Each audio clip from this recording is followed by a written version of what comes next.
In the months since the murder of George Floyd, we've seen some pretty big changes in our culture. From the commissioner of the NFL apologizing to black players to Napster getting woke. I mean, isn't that amazing? For one brief moment, both sides came together to ask, wait, Napster still exists? Yet one of the most encouraging changes involves racist monuments.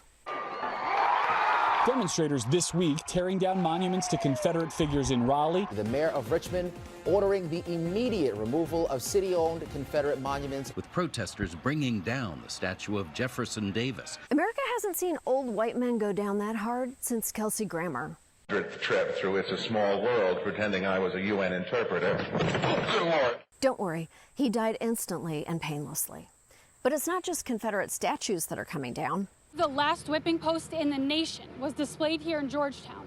That is until Wednesday, when history was made as it was taken down. It comes after calls from the community in a move to recognize the violence and racial discrimination this whipping post represented.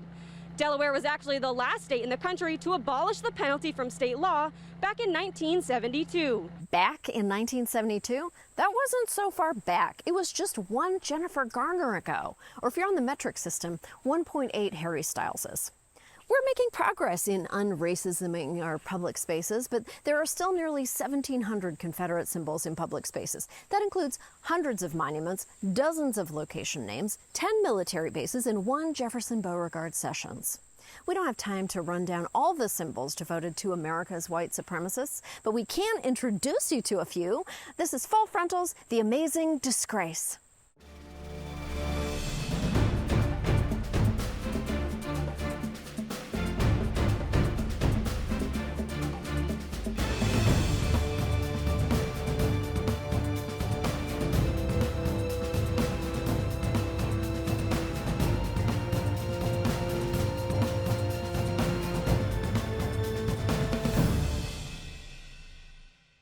We begin in Louisiana, where a monument to the Colfax Massacre honors what has been called the bloodiest single instance in racial carnage in the Reconstruction era.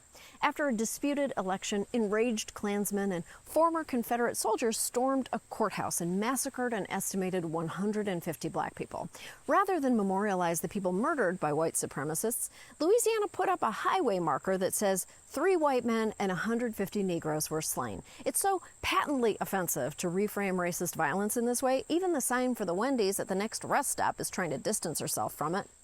Next up, welcome to Fort Benning, a tribute to Confederate General Henry Louis Benning, a white supremacist and varsity cheerleader for slavery.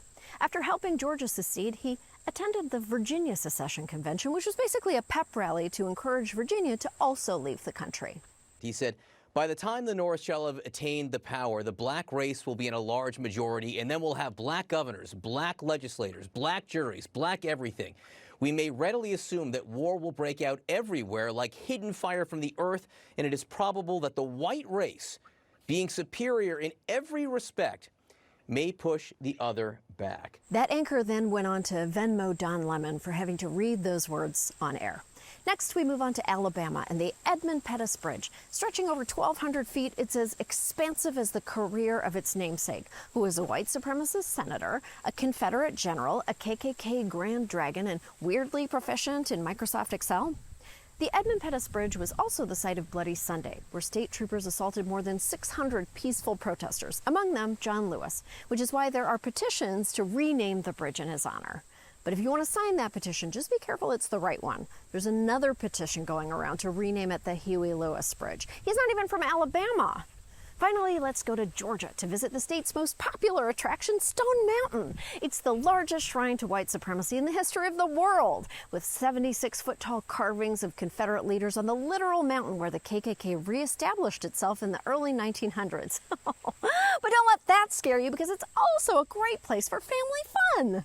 I don't know about you, but I've got a few kids to entertain. Stone Mountain Park really does have something for everybody. The panoramic journey right up to the top of the big granite rock. Mini golf, a world-famous light and laser extravaganza. Finally, we're off to ride the ducks. That quacks me up. It's the perfect destination for your whole quacker-ass family.